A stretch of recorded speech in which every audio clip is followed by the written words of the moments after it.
General Sarah Chen stood in what used to be the heart of New Delhi once, a city of 20 million, now a silent grave under a dull gray sky. Radiation meters on her suit ticked steadily, measuring the poison soaked into every shattered wall and melted beam. Behind her, a squad of soldiers in heavy protective armor waited by their transport. None of them spoke. There were no words left for this. 6 months?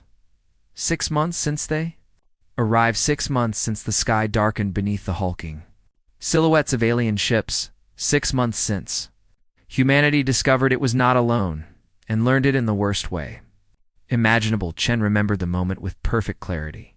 She'd been stuck in Geneva at a tedious trade conference when the alarm sounded. Every screen in the building flickered and showed the same impossible image: massive alien vessels sliding into orbit as though they'd always been there. Hundreds of them, each one larger than an aircraft carrier, built with technology that defied every human law of physics. Then came the message, broadcast instantly, flawlessly in every major language on Earth. This world now belongs to the Zarim Dominion. You have one planetary rotation to surrender all military forces and accept our governance. Resistance will result in total destruction. World leaders begged for time. 48 hours to discuss, to understand, to simply breathe. The response arrived 30 minutes later. A column of brilliant white light stabbed down and erased Mexico City. 4 million souls gone in a heartbeat. Then the Dominion spoke again. You have the time we gave you, not 1 second more. Governments fractured. Some begged to surrender. Others vowed to fight. Many simply froze. And as world leaders argued, Earth rotated toward its deadline without offering an answer. The Zarim didn't wait. 23 cities died on the first day. New Delhi, Tokyo, Lagos, São Paulo, New York, Cairo, Shanghai, Los Angeles, Moscow, Mumbai, and more, each one obliterated by weapons that turned matter into pure energy. The death count skyrocketed until numbers stopped meaning anything. 4 billion people died in the first 72 hours, but the Zarim miscalculated something. Deep something ancient and feral in the human spirit. Every old hatred, every political rivalry, every border dispute vanished in an instant. Faced with extinction, humanity chose unity, chose each other, chose to fight, and humanity had been preparing quietly, secretly for decades, for 60 years. Earth space programs had built the foundations of a covert defense network, mining outposts on the Moon and Mars. Research stations spread across the outer system. Colony ships that were anything but peaceful. The public saw exploration. The military saw insurance. When the invasion began, long-buried codes were activated. Colony. Ships split open to reveal weapons. Mining stations ignited. Drives no civilian craft should possess. Research platforms deployed. Fighter wings built in black-budget facilities on the far side of the Moon. The first battle for Earth lasted 6 brutal weeks. The Zarim had superior tech, but humanity had numbers, desperation, and home field advantage. Human commanders used tactics the aliens had never considered, ships feigning destruction, only to rise from debris fields. Fighters hidden in asteroid shadows, primitive weapons used with terrifying ingenuity. Humanity didn't need to win, it only needed to make the victory too costly, and it worked. Half their fleet destroyed. Supplies dwindling. Zarim retreated into whatever dimension powered their faster-than-light travel, but their exit left a wounded whole world behind. A third of humanity dead. Countless cities reduced to ash. General Chen stepped over a mound of rubble, what might once have been someone's home. Her boots crunched over warped glass. Ahead stood the memorial her team had prepared, a vast black stone wall stretching miles in every direction, carved with the names of the dead. 4.2 billion names, and the list wasn't even complete. She found the section she was searching for. Her fingers brushed over the carved letters. Amanda Chen, age 14, her daughter. Gone in an instant when Shanghai was vaporized. One moment texting her mother about a school project, the next swallowed by light. Chen no longer had tears. Those ran out months ago. What remained was purpose. A voice broke her thoughts. General, the transport is ready. The council is waiting. Chen nodded. Tell them I'm coming. The flight back to Geneva took 2 hours. The city had survived the attack, though a near miss had vaporized Lake Geneva and carved scars into the surrounding mountains.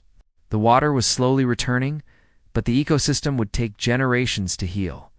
The unified Earth command-born in fire, necessity, and loss operated from deep bunkers beneath the remains of the United Nations. The organization that once struggled to negotiate trade agreements now commanded the combined military power of an entire species. Inside the council chamber, representatives from every surviving nation sat around a circular table. Unity had been fragile at first, but after what they'd endured, everyone understood. Division meant extinction. Chen took her place. The screen behind her streamed intelligence reports, astronomical scans. Intercepted communications, 6 months of relentless observation of the stars at last.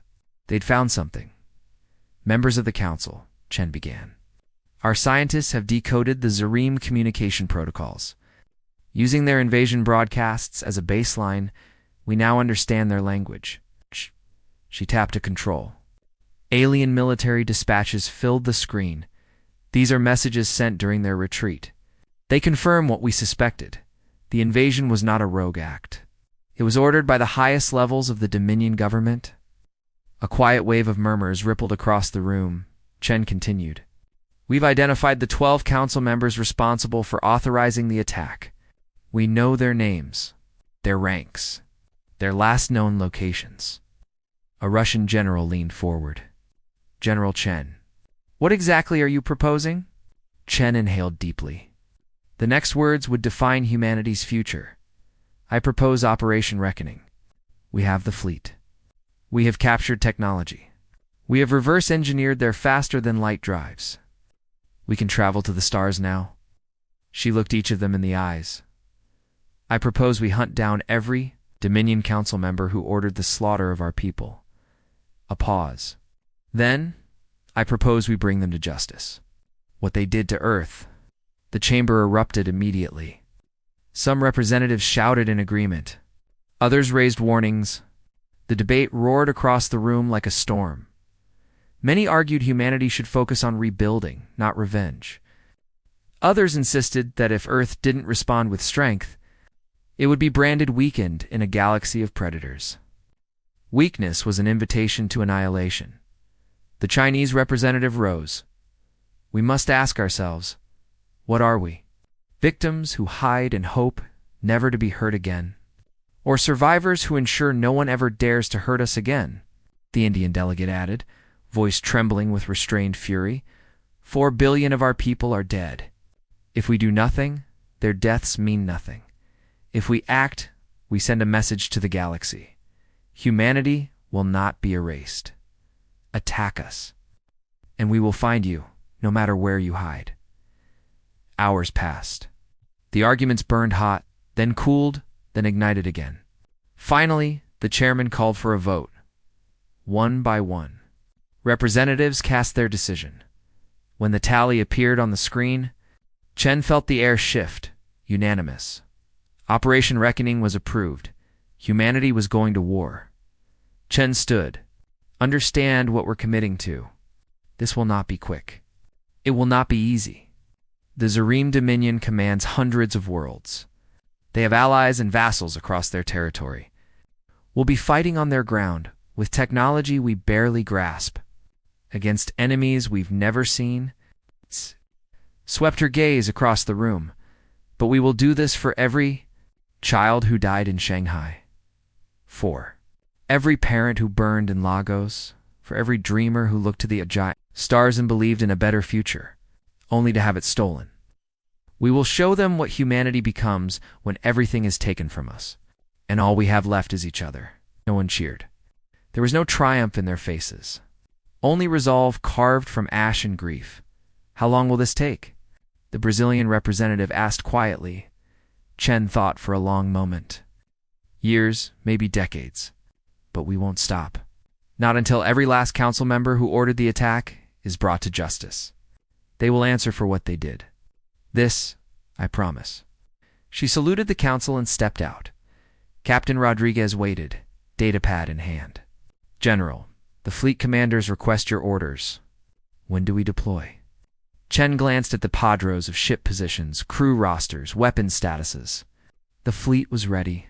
Humanity was ready. "Tell them we deploy in 72 hours, she said. "The same time the Zarim gave us before they started killing. I want them to understand the symmetry." She allowed herself a thin smile, one without warmth. "We're going to teach the galaxy a lesson about humanity. They wanted to show us our place. Now we'll show them theirs."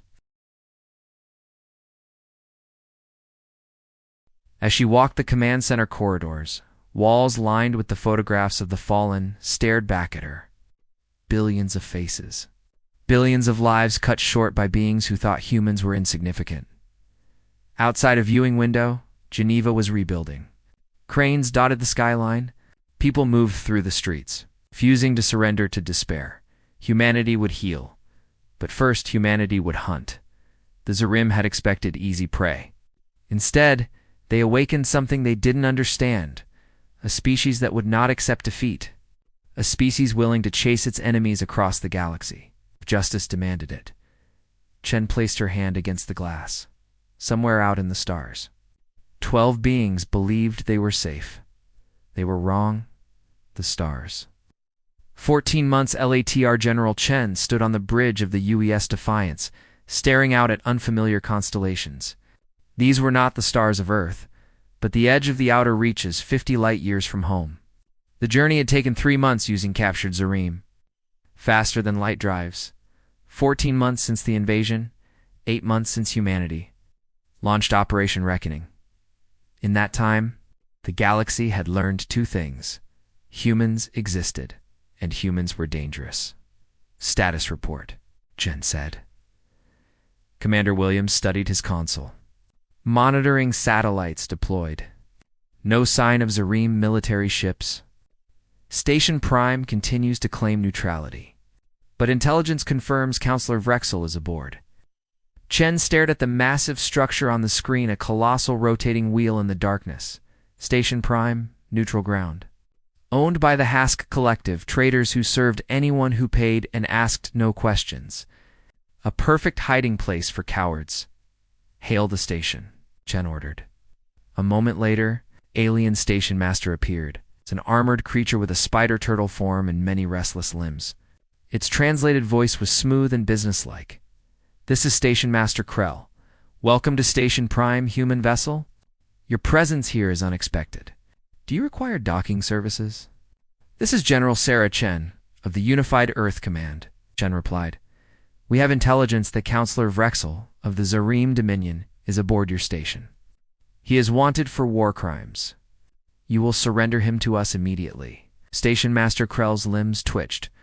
Laughter, perhaps. "General Chen, Station Prime is neutral territory, recognized by 17 major galactic powers. We do not intervene in political disputes. Your grievances with your guests are not our concern." Chen had anticipated this. "Station Master Krell," she said evenly, "we're new to galactic politics. We don't understand all your customs yet, but we do understand one thing: justice. Counselor Vrexel ordered the deaths of 4 billion humans. Men, women, children's, slaughtered to make a point." Krell's voice remained calm. "Many species suffer grievances. This is not unusual. What is unusual is your response. You have violated dozens of galactic conventions pursuing these individuals. Conventions we never agreed to," Chen replied. "Tell me, do these conventions include rules about exterminating billions of civilians?" "Silence at last," Krell said. "The Zarim action against your world was regrettable, but not unprecedented. Young species are often subjected to such demonstrations. It maintains the balance of power." Chen's jaw tightened. This was what humanity had learned. The galaxy ran on cruelty wrapped in ceremony, on rules designed to protect the strong and keep the weak, frightened and obedient. Humanity had no intention of obeying those rules. "Station Master Krell," she said, her voice cold. You have 6 hours to turn over Counselor Vrexel. If you refuse, we will take action. Krell's tone sharpened. Any attack on Station Prime will be considered an act of war against the Hask. Collective and all 17 signatories of the Neutral Station Treaty, you would be making enemies of half the galaxy, and spend the next 6 hours deciding which frightens you more, Chen said. Your treaty. Or what happens when you shelter those who commit genocide. She cut the transmission. Commander Williams swallowed. General, if we attack the station... The political consequences, Chen spoke before he could finish. Commander, humanity has been in the galaxy 8 months. And what have we learned?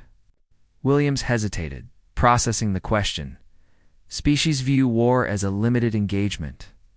They fight for resources, territory, or political leverage, but they do it with rules. Casualties are minimized. Damage to infrastructure is avoided when possible. Wars end with negotiations, not total victory. Exactly. Chen said they fight like chess players. Move and counter-move, playing for advantage, always leaving room for the opponent to survive, because they know they might face them again someday. They've been playing these games for thousands of years. She turned to face her bridge crew. But humanity doesn't play chess when someone murders our family. We don't follow rules written by people who think genocide is just a political tool. We want the galaxy to understand that attacking Earth comes with a price that cannot be negotiated away. The 6 hours passed slowly. Chen used the time to review TIE intelligence reports on Counselor Vrexel. He was a high-ranking member of the Zarin military leadership. His career spanned 300 years, which was not unusual for a species. They lived long lives and spent most of those lives expanding their empire. The report included his testimony during the Zarin High Council meeting, where the attack on Earth was authorized. The translation software had captured his words. The humans have advanced too quickly. Their technology grows exponentially. In another century, they may be a threat. Better to crush them now while they are still weak. Make them a vassal state. Remind the younger species what happens when they reach too high. Reading those words, Chen felt the old danger rise up. 4 billion people had died because these beings saw humanity's potential and decided to crush it before it could bloom. At hour 5, Station Master Krell contacted her again. General Chen, the H Collective, has consulted with our legal advisors. We maintain that Station Prime is neutral territory. However, in the interest of avoiding unnecessary conflict, we are willing to negotiate the transfer of Counselor Vrexel in exchange for appropriate compensation. We don't negotiate with those who shelter war criminals, Chen replied. You have 1 hour. The hour ticked away. Chen ordered a fleet into position. 5 warships surrounded Station Prime. Weapons are Medan targeting systems locked. At hour 6, Chen broadcast a message on all frequencies. Every ship in the system would hear it. Every station and settlement within range would receive it. She wanted the galaxy to hear what came next. This is General Sarah Chen of the Unified Earth Command. Station Prime has refused to surrender a wanted war criminal. They believe their neutrality protects them. They believe we will follow the rule of stat govern galactic conflicts. They are wrong. She nodded to Commander. Williams. Fire. But the weapons that fired were not the massive ship-killer missiles the galaxy expected. Instead, single precise beam lanced out from the Defiance. It struck Station Prime with surgical accuracy, cutting through the station's hull like a laser through paper. The beam carved a path direct, light of the section where Counselor Vrexel was hiding, guided by intelligence so accurate that it might as well have been magic. The section of the station simply ceased to exist. Atmosphere vented into space for a few scans, before emergency bulkheads sealed. The rest of Station Prime remained intact and functional. Not a single other section was damaged. Neither casualties were inflicted. Boarding teams move in, Chen ordered. Human soldiers in powered armor launched shed from the Defiance and crossed to Station Prime. They entered through the Bree Reach and found Counselor Vexital floating Ina, a small pocket of air. His personal shield generator keeping him alive in the vacuum. The soldiers grabbed him and brought him back to the ship. Chen's next broadcast went out across every communication channel humanity could access. Let it be known to all species. Earth is hunting those responsible for the invasion of our home world. We will follow them wherever they run. We will take them from wherever they hide. Neutrality is not a shield against justice. If you harbor them, you choose Ito, stand with them. Choose wisely. The galactic response was immediate and shocked. Humanity had just violated a treaty that had stood for 2,000 years. They had attacked a neutral station. They had done so with a precision that terrified military analysts across the galaxy. The humans had cut out exactly what they wanted and left everything else untouched. That level of accuracy should not have been possible. What the galaxy did not know was that humanity had spent the past months hacking into every computer system they could access. Human programmers had proven to be exceptionally good at breaking alien security. The precision strike had been possible because humanity knew the exact layout of Station Prime had accessed TOITS, sensor data, and had calculated the trajectory to the millimeter. Counselor Vrexel was brought before Chen in the ship's brig. The Zaran was a tall being. Vrexel was unmistakably reptilian dark. Overlapping scales, for unblinking eyes, and despite being bound in restraints, an aura of absolute superiority. You have made a terrible mistake. Human, he hissed through the translator. The Dominion will not allow this insult to stand. Your world will burn again. All of you will see. Chen pulled up a chair and sat across from him, calm and deliberate. Counselor, let me explain your situation, she said. You are going to answer questions. Every question. We have your communication records. We have your testimony before the High Council. We know what you did and why. What we want, what the galaxy wants, is for you to say it. I will say nothing. Chen smiled. Oh, you will. Because we're broadcasting this interrogation across every channel in the galaxy. Every species will watch. Every government will see. And they will hear, from your own mouth, why you ordered the deaths of 4 billion humans. Over the next 3 weeks, Chen's team questioned him relentlessly. At first, Vrexel stayed silent, but humanity had spent decades studying Zaran, psychology, learning what drove them, what they feared, and what they valued. Inch by inch, his arrogance cracked. The broadcasts went out daily. The galaxy watched as Vrexel recounted the council meeting, explaining how the attack on Earth had been designed as a demonstration of dominance. Humanity's rapid technological rise had frightened the Zaran. They sought to crush a potential equal before it emerged. It was merciful. Vrexel insisted in one session. We could have exterminated your entire species. Instead, we offered surrender. When you refused, we disciplined you. This is how the strong guide the weak. By murdering 4 billion innocents? The interrogator asked. By teaching a necessary lesson, young species must learn their place. The reaction was explosive. Species that had suffered their own demonstrations began to speak out. The Dominion's diplomatic web frayed overnight, and the 11 remaining council members who had authorized the attack understood, finally, that humanity's vow was real. They ran. Reports came in from across the stars. Counselor Thaxel, fleeing to the border territories. Pring seeking asylum with the Velar Empire. Zerval disappearing into the criminal underworld. Chen marked their last. Known locations on her star map. The hunt had begun. Before departing the system, she made one final broadcast. We pursue this course not out of rage, though we have rage. Not out of hatred, though we have cause. We pursue justice because if we do not, the galaxy will continue to operate under rules that permit genocide as policy. 4 billion humans died because beings like Vrexel saw us as a problem to be solved. Their deaths will not be meaningless. Every council member responsible will face justice. This is not negotiable. This is humanity's promise to itself and to the universe. The Defiance and her sister ships jumped to FTL, leaving a galaxy buzzing with fear, awe, and uncertainty. A new power had emerged, and it did not play by the old rules. The Helios Nexus had been chosen as humanity's grave. For fleets from the Zaran Dominion, the Vroth Confederation, the Keltak Swarm, the Morian hegemony waited there, 80 warships strong. They expected humanity's 20 ships to retreat. General Chen stood on the bridge of the Defiance, studying the tactical display. Her fleet represented the entirety of humanity's deep space strike capability. 4-to-1 odds, she murmured. They think that's enough. All ships, battle stations, she ordered. Execute Formation Theta.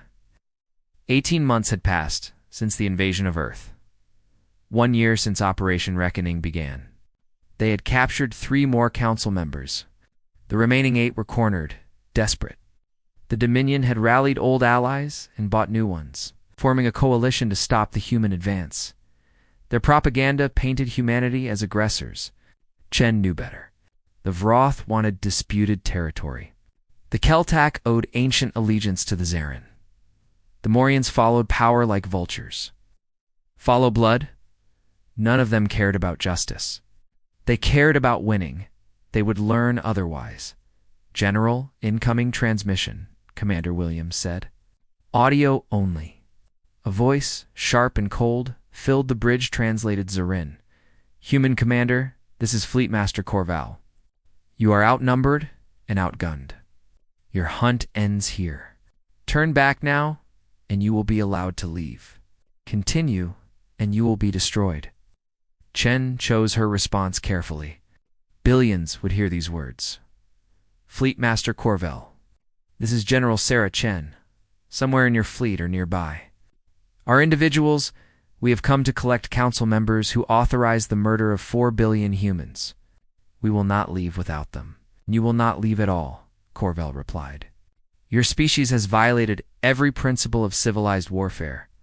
You have hunted sovereign officials across the galaxy. This ends today. You're right about one thing, Chen said. This does end today, but not how you think. She cut the transmission. All ships, she said quietly, activate combat protocols. Authorization, Chen Delta 7. Across the fleet, something fundamental shifted. Engines adjusted. Weapons recalibrated. Systems synchronized. The galaxy had never seen a fleet like this. Humanity's secret wasn't a new weapon. It was the fusion of human leadership with military AI that coordinated fleets faster than thought. Other species distrusted such systems. Humanity embraced them. The fleet moved as 1 millisecond perfect. Thought linked, possibly precise. Enemy fleet advancing, Williams reported. Standard engagement spacing. Of course they were. Galactic doctrine relied on distance, long-range bombardment, and predictable formations. Close to weapons range, Chen ordered. Maximum speed. The human fleet surged forward. Missiles filled space, hundreds of them. Smart weapons that should have shredded any normal formation. But the human ships danced. They weaved through the incoming fire. Ships covering one another with perfect coordination. Point defense batteries fired in seamless patterns. Not a single missile found its mark. The Allied commanders struggled to adjust, increasing firepower. Shifting formations, but the humans were already inside their decision loop, and the battle had barely begun.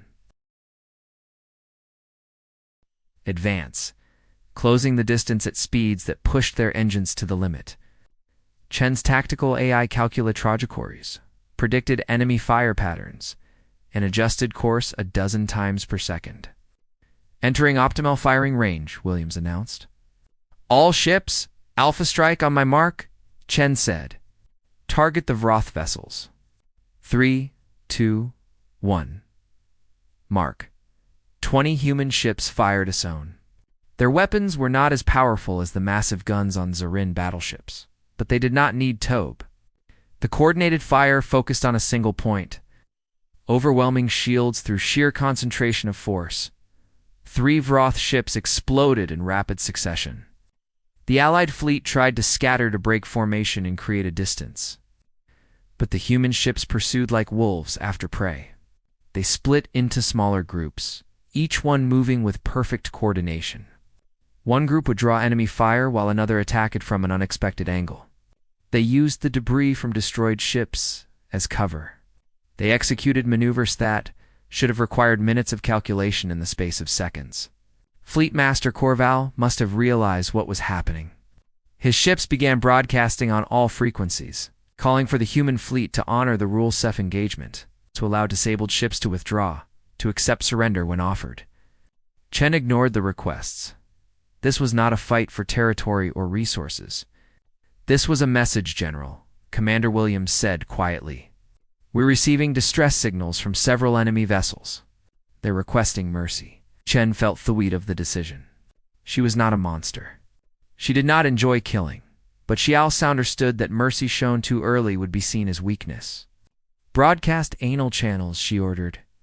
This is General Chen to the Allied fleet. We will accept the surrender of any vessel that powers down its weapons and transmits its crew manifest.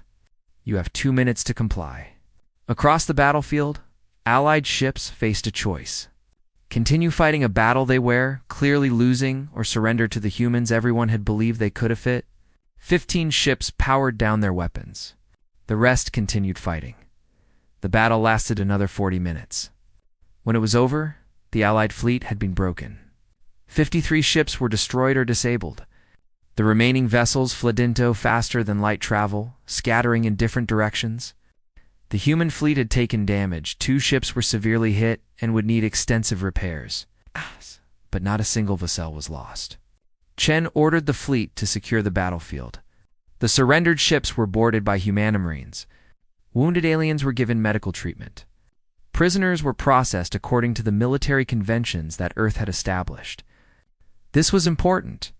Chen wanted the galaxy to understand something crucial about humanity. When the first Roth commander was brought aboard the Defiance, he seemed confused. His species was tall, an insectoid with multiple limbs and compound eyes. Through the translator, he spoke with a clicking voice. I do not understand. Your kind fights with such ferocity. Why do you now show mercy? Chen met his gaze. Because we can tell the difference between those who make war and those who are forced to fight it. Your government made the choice to ally with the Zeron. You followed orders. We will treat Yao according to the same standards we would want if the situations were reversed. The Vroth commander's antenna twitched. But this is not how wars are fought. The strong dominate. The weak submit. Yorkin should be taking what you want from us. That's the old way. Chen said, we're showing you a new way. Humanity fights with everything we have when we must. But we do not become monsters to defeat monsters. Remember that. Tell your people what you saw here today, for the next 3 days, as the human fleet secured the system and tended to prisoners. Chen conducted interviews with the captured officers. She learned valuable information about the locations of the remaining council members. But more importantly, she sent a Messageth through those prisoners that would spread across the galaxy. On the 4th day, Chen made a broadcast. It was transmitted on every frequency, aimed at every listening post within a 100 light years. This is General Sarah Chen of the Unified Earth Command. Today, we fought and defeated a coalition fleet that outnumbered us 4-1. We did not seek this battle. We did not want this war. But when the Zeran Dominion chose to murder 4 billion humans, they set us on a path we cannot turn away from. She paused, letting the words sink in. To those who fought against us today, we have treated your wounded. We have fed your prisoners. We will return them to your governments as soon as arrangements can be made. We do this not because you deserve mercy, but because this is who humanity chooses to be. We will not become the monsters who attacked our world. Another pause. Tuth, Saran council members who still hide. We are coming. Every ally you call will fail you.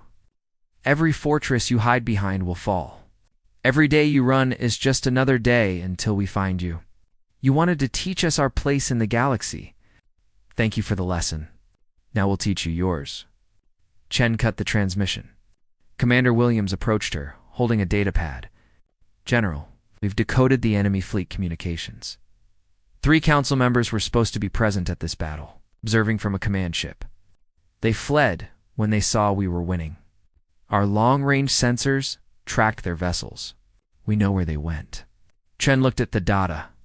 The 3 council members had fled to KTH Thor, the fortress world of the Zarin Dominion. It was the most heavily defended planet in their territory.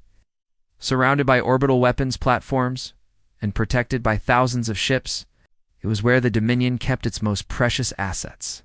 It was where their remaining council members would gather, believing the defenses made them untouchable. Chen smiled. Plot a course for Crozer. It's time to end this. The news of the battle at Helios Nexus spread across the galaxy like a wave. Military analysts studied their recordings, trying to understand how a smaller fleet had achieved such a decisive victory.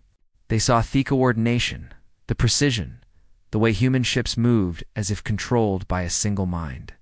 It was unprecedented. It was terrifying. Governments that had been considering open opposition to humanity's hunt suddenly reconsidered. If the humans could defeat a 4-to-1 numerical advantage, what could they do to a single species that made itself their enemy? The galactic discourse shifted. Some species began to argue that perhaps the Zarin had gone too far. Perhaps attacking a homeworld without provocation was indeed a crime that warranted punishment.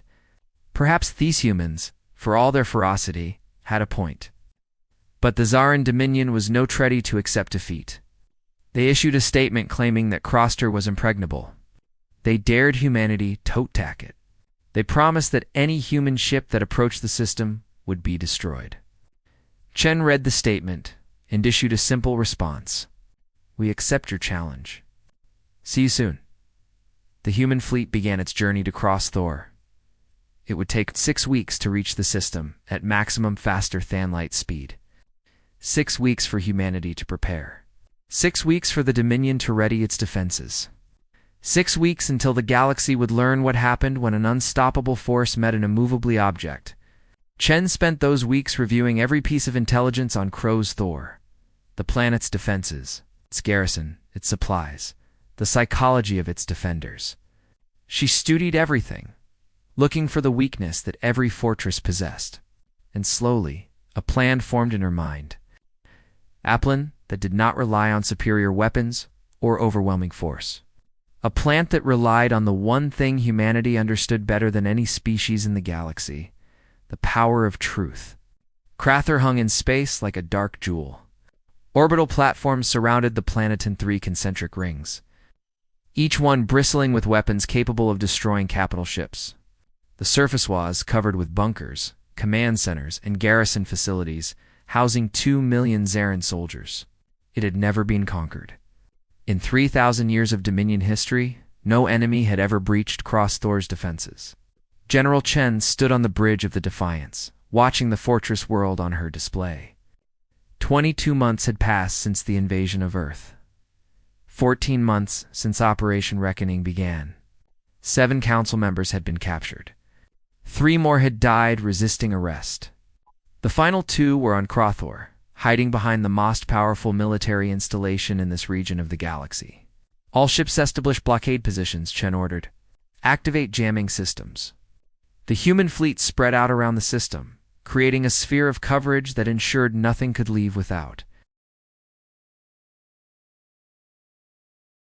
Detection. Communication jammers activated, cutting Crozer off from the rest of the galaxy. No messages would get in or out unless humanity allowed it. For 3 days, nothing happened. The Zarin watched from their fortress, expecting an attack that never came. They sent probing attacks with fighters and missiles, testing the human defenses. Each time, the attacks were repelled with minimal effort. The humans were not there to fight, not yet. On the 4th day, Chen sent a message to Crather. It was broadcast on all frequencies aimed at every receiver on the planet and orbital stations. Piplaf Kraz's Thor. This is General Sarah Chen of the Unified Earth Command. Where have come for 2 individuals, Councilmember Dexter and Councilmember Disfell. These beings authorized an unprovoked attack on Earth that resulted in the deaths of 4 billion humans. We are here to bring them to justice. The message continued. We do not wish to harm you. We do not wish to destroy your world. We only want the 2 individuals responsible. Surrender them to us and this ends peacefully. Refuse, and we will take them by force. The response from Dominion was predictable. Military Governor Zelmak, the commanding officer of Crow's Thor, sent a reply dripping with contempt. Human General, your threats are meaningless. Crow's Thor has stood for 3 millennia. Your small fleet cannot breach our defenses. You have achieved some victories against lesser opponents, but now you face the full might of the Dominion. Leave now, or be destroyed."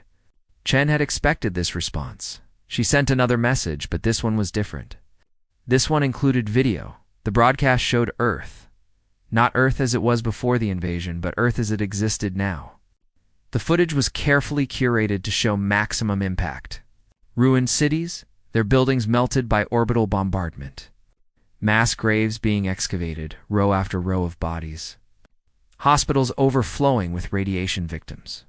Children orphaned by the attack, their eyes empty of hope. The narration was simple. This is what Councilmember Theixner authorized. This is what Councilmember Villick approved. 4 billion people who had done nothing to threaten the Dominion. 4 billion lives ended because your leaders wanted to teach a lesson to a young species. The broadcast went out every day for a week. Different footage, different stories, but the same message. This is what your leaders did. This is who you are protecting. The Zeran military tried to jam the broadcasts, but human technology had been specifically designed to counter their jamming. Every soldier, every civilian, every being on KTH Thor saw the images of Earth's devastation. They heard the stories of families torn apart. They listened to the recorded testimony of Councillor Vrexatal, explaining in his own words how the attack had been planned. On day 12 of the siege, Chen broadcast Verxel's most damning statement. It was not about defense. It was not about resources. It was about making sure the younger species remembered their place. We chose Earth because they were advancing too quickly. Becoming too confident, they needed to be reminded that the old powers still rule. The reaction on Croster was immediate. The military forces remained loyal, but questions began to spread among the civilian population. The Dominion had always portrayed itself as a civilizing force, bringing order to chaotic regions of space. But the footage from Earth showed something different. It showed cruelty without purpose, violence without justification. Chen continued the broadcast campaign, but she also sent a second message. The Sony specifically targeting the military garrison. Soldiers of Crossthor, we know you are following orders. We know you did not make the decision to attack Earth, but you now face a choice. Your leaders brought this war to our doorstep. They killed our families, and they did it believing we would submit. We did not submit. We are here, and we will not leave until justice is served. She paused. We do not want to fight you, but we will if we must. Ask yourselves, is protecting 2 council members worth dying for? Is defending Byings, who ordered genocide, a cause worth your lives? The psychological warfare continued. Every day brought new broadcasts. Survivors from Earth telling their stories, footage of human-building efforts showing a species that refused to give up intercepted communications from the High Council, proving that the attack had been calculated and deliberate. On day 18, something changed. A message came from Crossthor encrypted and sent on a narrow beam to avoid detection by Dominion security. This is Colonel Darnax of the Garrison Security Force. We have been listening to your broadcasts. Many of us have questions about the attack on your world. Can you guarantee safe passage for representatives who wish to meet with you? Chen felt a surge of hope. This was the moment she had been working toward. Colonel Darnax, you have my word as a commanding officer. Any representatives you send will be treated with respect and return safely regardless of what you decide. 3 days later, a small shuttle left Craster and approached the human fleet. Chen met the Zeran delegation in a conference room aboard the Defiance. There were 5 of them, all military officers of various ranks. They looked nervous. Colonel Darnax spoke first. General Chen, we come seeking truth. The broadcasts you have shown contradict it. Our government has told us. We need to understand what really happened. For the next 6 hours, Chen walked them through the entire timeline. The unprovoked appearance of the Zeran fleet, the demand for the destruction of Mexico City as a demonstration, the wholesale slaughter that followed when Earth asked for time to respond. She showed them communication intercepts, battle logs, medical records.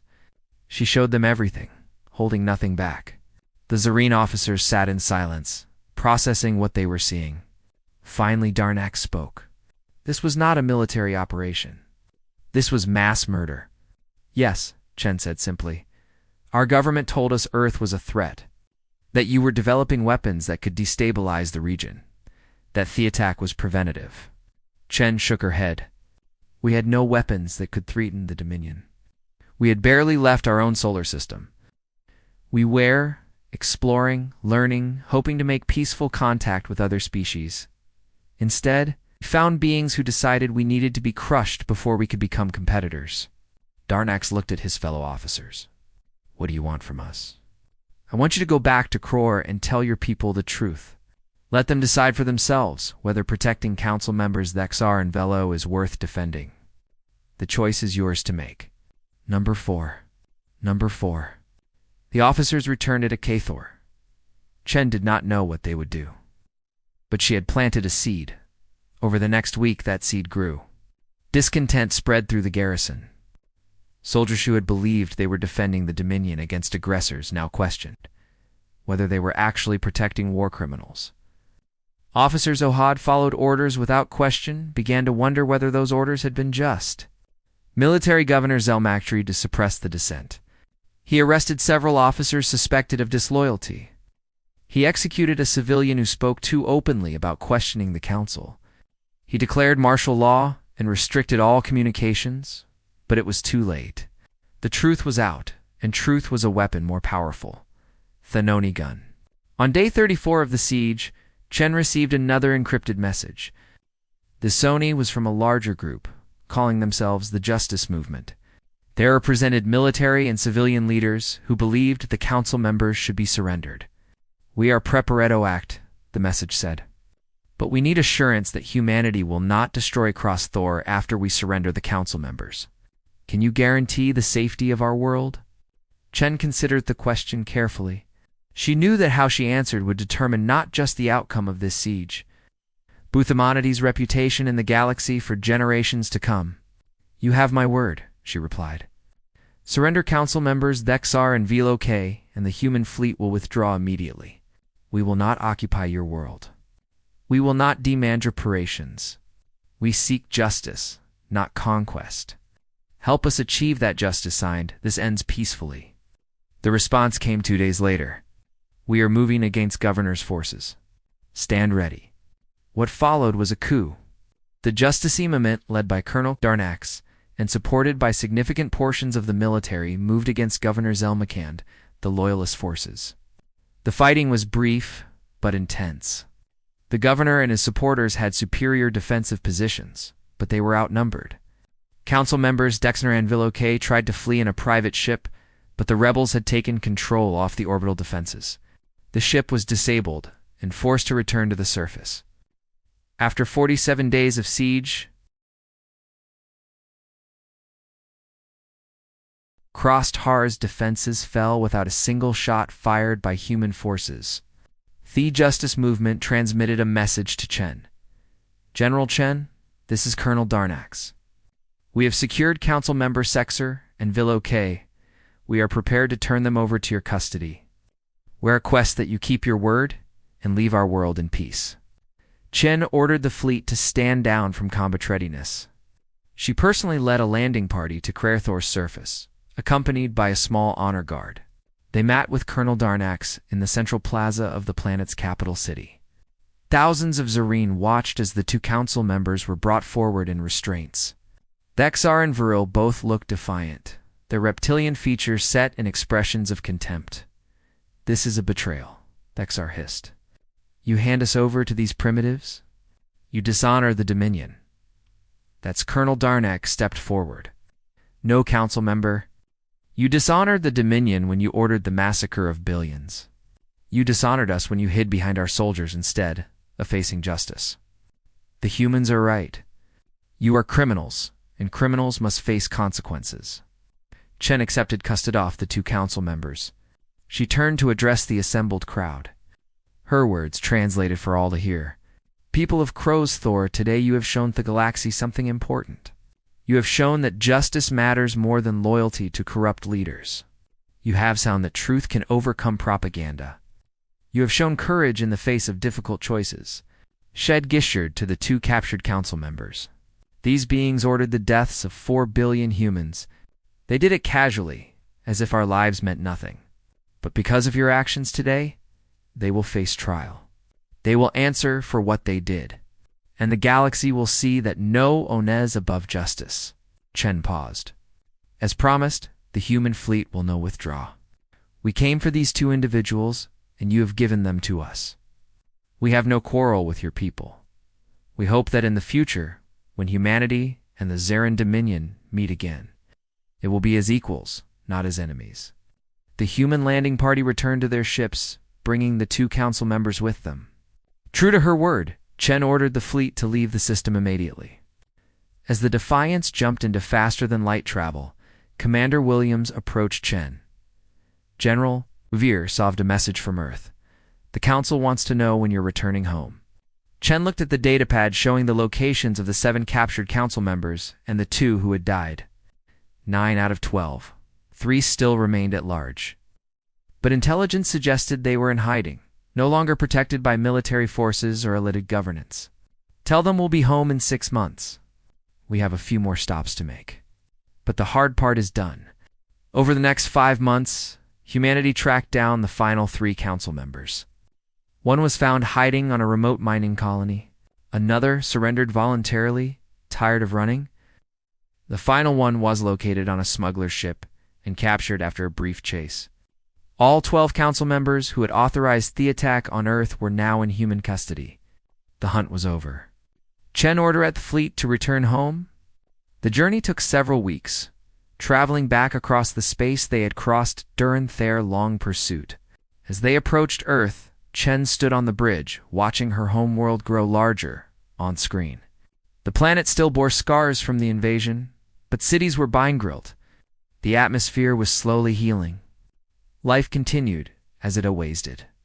Humanity had hunted across the galaxy, fought against superior numbers, besieged an impregnable fortress, and achieved their goal without losing themselves in the process.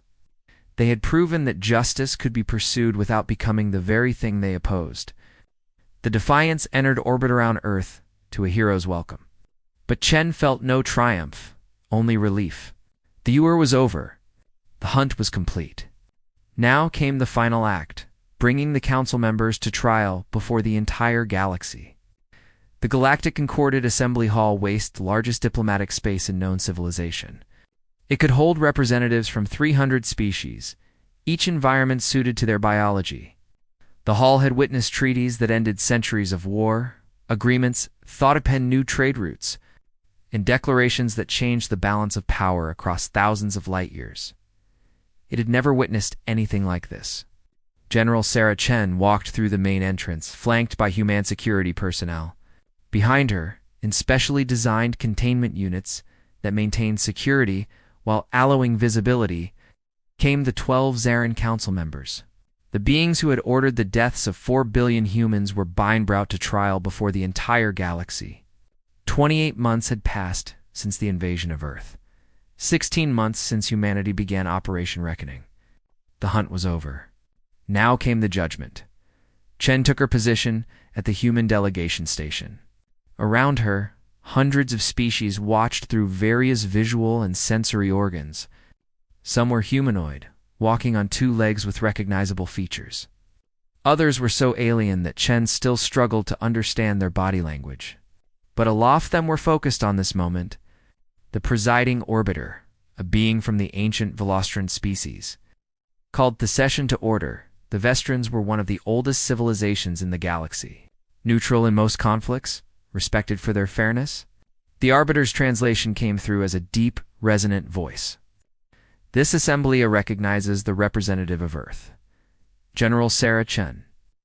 You have brought charges of genocide and crimes against sentient life against 12 members of the Zarin Dominion High Council. This is an extraordinary action. The Concordat does not typically involve itself in military conflicts between species. Why should we hear this case? Chen stood. She had prepared for this moment for months.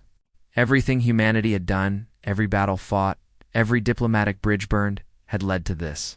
Honored Arbiter, members of the Assembly, I stand before you not to ask for sympathy, but to present facts. 28 months ago, the Zarin Dominion launched an unprovoked attack on Earth. They appeared in our skies without warning. They demanded immediate surrender. When we asked for time, Talk Insider, they destroyed a city of 4 million people as a demonstration. When we still did not surrender instantly, they proceeded to exterminate 4 billion humans in 72 hours. She activated a holographic display. Images appeared above the assembly floor. Earth before the invasion. Blue Shishans, green continents, cities glowing with light. Then Earth after. Graysky's radioactive craters, ruins where those cities had been. The Zaroon leadership has claimed this was a military operation. They have suggested Earth was a threat. Let me show you what kind of threat we posed. New images appeared. Human space exploration vessels, small and primitive compared to galactic standards. Research stations, studying solar dynamics. Colony ships that were barely faster than light.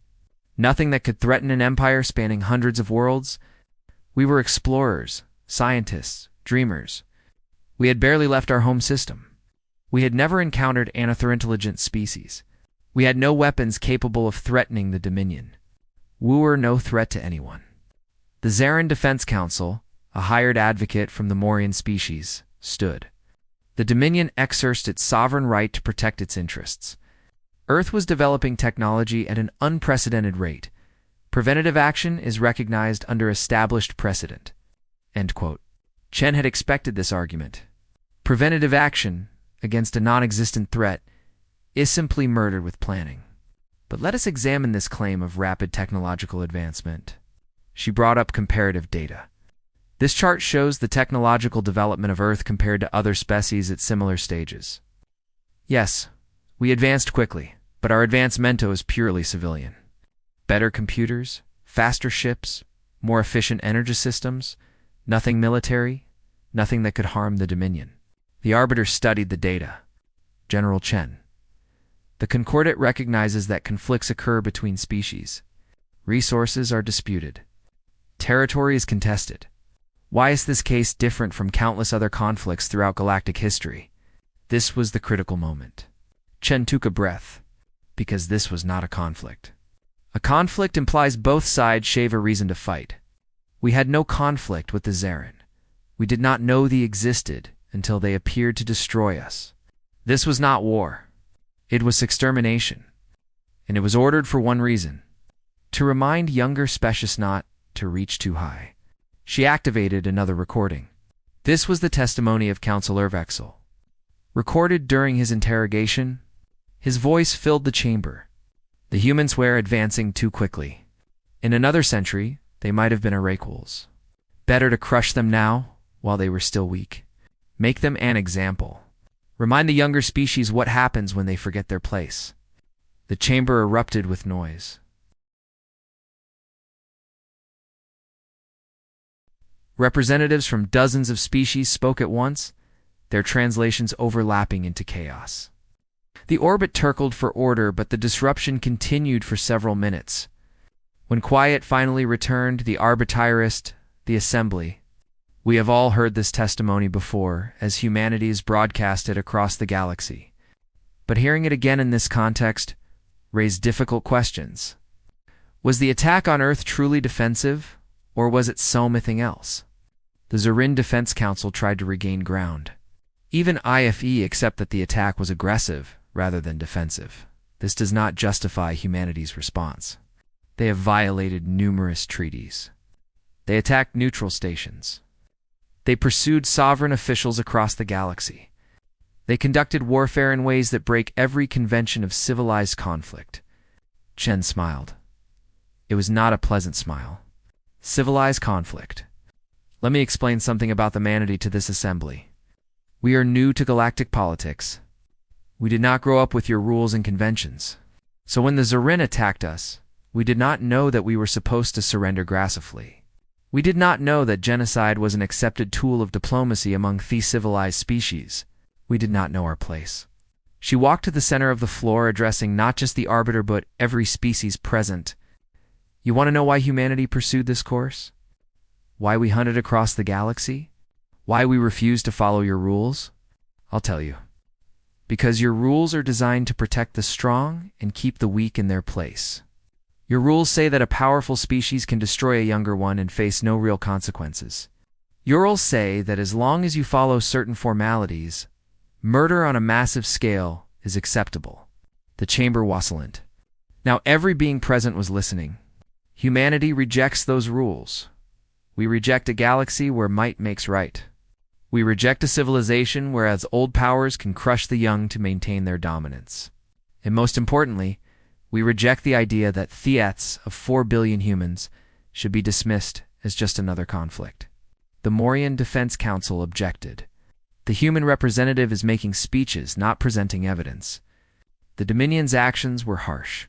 Yes, but they were within the established parameters of power projection. This is how the galaxy has operated for millennia. Then the galaxy has been wrong for millennia, Chen shot back.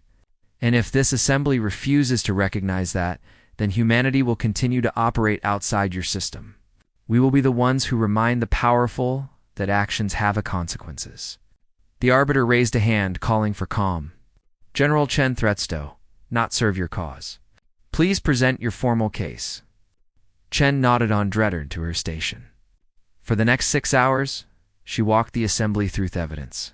Communication logs showing the High Council meeting where the attack was authorized. Military records proving the attack was planned months in advance. Casualty reports detailing the 4 billion deaths. Medical records of survivors suffering from radiation poisoning. But most powerfully, she presented testimony from Zarin military officers who had participated in the attack. Many of them had been captured during various battles. Under questioning, they had described their orders and their actions. One officer's testimony was particularly damning. We were told it would be quick. The humans would see our power and surrender. When they didn't, we were ordered to continue bombardment of population centers until they did. I followed my orders. I killed millions. I thought I was serving Theto Minion. Now I understand I was serving a government that values power over justice. As the evidence mounted, the mood in the chamber shifted. Representatives who had been skeptical began to look troubled. Species that had themselves suffered demonstrations from more powerful neighbors began to speak up, sharing their own experiences. Thearbiter called for a recess. The assembly would reconvene the next day for closing arguments. That night, Chenmut, with the human diplomatic team, Ambassador Williams, who had been coordinating Earth's outreach to other species, had news. General, we're receiving communications from 17 species. They want to propose a resolution. It's condemning aggressive acts against developing civilizations. They're calling it the Earth Protocols. If it passes, what the Zarim did to us will be formally declared a crime under galactic law. Chen felt a surge of hope. Would it be enforceable? Would it be enforceable? That's the difficult part. The unconcordant, Haslamited enforcement power. But if enough species agree to the protocols, it creates a new norm. Species that violate would face diplomatic isolation, trade sanctions, and potential military action from a coalition. So we wouldn't change the past, but we might prevent future Earths, exactly the next day. The assembly reconvened for closing arguments. The Morian Defense Council made a final attempt to defend the council members. Yes, the attack on Earth was severe. Yes, the casualties were high. But the Dominion acted according to the understanding of power that has governed this galaxy for thousands of years. Top-inish these council members is to reject the entire system that has maintained galactic order. It would Beckhaus. Chen stood for her final statement. She looked around the chamber, meeting as many eyes and sensory organs as she could. Members of the assembly, you face a choice today. You can maintain the old order where the strong dominate the weak and might makes right. You can declare that with a pen to Earth was unfortunate but acceptable. You can send humanity home with Thesso Council members and tell us to follow your rules in the future. She paused. Or you can recognize that the old order failed.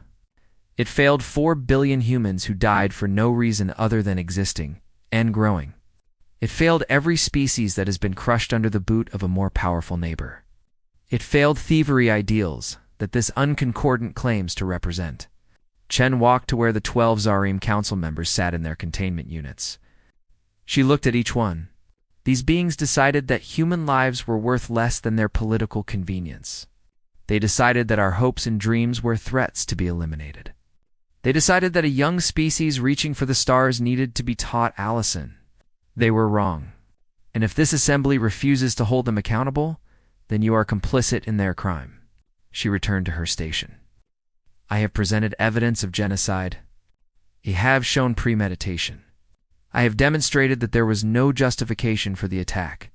The only question remaining is whether this assembly has the courage to declare that such actions are wrong, regardless of who commits them or how powerful they are. Chen sat down. The chamber wazzled for a long moment. The arbiter spoke. The assembly will now deliberate. Representatives may submit their judgments through secure channels. We will announce the verdict within 2 rotations. Those 2 rotations were the longest 48 hours of Chen's life. Shu waited in the human delegation's quarters, reviewing everything that had happened, wondering if she had Donaneth. When the assembly reconvened, the arbiter's first words sent relief flooding through her. After careful consideration of the evidence and testimony, the Galactic Concordant Assembly has reached a verdict. The 12 members of the Zarin High Council are found guilty of crimes against sentient life. The attack on Earth is declared an act of genocide undertaken without justification or legal authority. The Zaring delegation erupted in protest, but the arbiter continued. Furthermore, the Assembly adopts the Earth's protocols, establishing new standards for interaction between species at different technological levels. Unprovoked attacks in developing civilizations are declared crimes under unconcordant law. Specialists violate these protocols will face coordinated sanctions and potential military intervention. The arbiter turned to Chen. General Chen. Humanity has requested that the convicted council members serve their sentences on Earth, participating in rebuilding efforts. This is an unusual request, but given the extraordinary nature of this case, the Assembly approves. The 12 council members will be remanded to human custody for a period of no less than 30 standard years. Chen stood and bowed. The human delegation thanks the Assembly for its wisdom and courage. As the session ended and representatives began to leave, dozens of species approached the human delegation. Some offered congratulations. Others expressed support for the Earth protocols. A few quietly admitted that they had suffered similar attacks in their own histories. Were glad to see the practice finally condemned. But Chen knew this was not really about the verdict or the protocols. It was about precedent. Humanity had shown the galaxy that the old rules could be challenged, that justice could be pursued even against overwhelming odds, that a young species could stand up to ancient powers and win. 3 weeks later, Chen stood on Earth, the memorial wall bearing 4 billion names, the 12 Zarin council members. Stood with her, now wearing workclothes instead of their formal robes.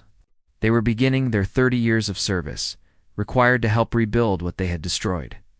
Chen found her daughter's name on the wall. She placed her hand on it, as she had many times before. A young reporter approached, recording the moment. General Chen, was it worth it? All the battles, all the political fights, all the risks. Was it worth it for revenge? Chen turned to face the camera. She wanted her words to be recorded, to be remembered. It was never revenge. Revenge is personal.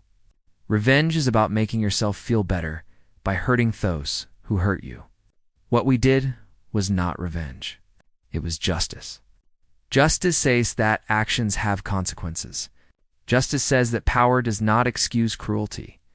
Justice says that for billion lives matter, regardless of how weak or young their species might be. She looked up at the sky where new space stations were being constructed, where exploration vessels were being prepared for launch. We went across the galaxy to make a promise. A promise that no one would ever again think humanity was easy-prey. A promise that our children could look at the stars and see hope, not fear. A promise that the deaths of our people would mean something, would change something, would make the Galaxia a little bit better. The reporter asked one more question. What's next for humanity? Chen smiled. And this time, it was genuine. We go back to dreaming. We go back to exploring. We go back to being the species we were before the invasion. The the ones who looked at the stars with wonder, but we do it with the knowledge that we can protect ourselves, that we can stand with any species in the galaxy as equals. She turned to walk away, then paused and looked back at the camera one final time. The Xeronaut act Earth because they thought we needed to learn our place in the universe. They were right about one thing. We did need to learn our place. We learned that our place is wherever we choose to make it. We learned that humanity bows to no one. We learned that when you push us, we push back harder. And most importantly, we learned that we can become stronger without becoming monsters. Chen walked away from the Mariel, past the council members who had spent decades atoning for their crime, toward the transport that would take her to the new United Earth Command headquarters. There was work to be done. Ships to build, treaties to negotiate, exploration missions to plan. The war was over. The hunt was complete. The trial was finished. But humanity's story was just beginning. Above Earth in Theorbital shipyards, the latest vessel was taking shape.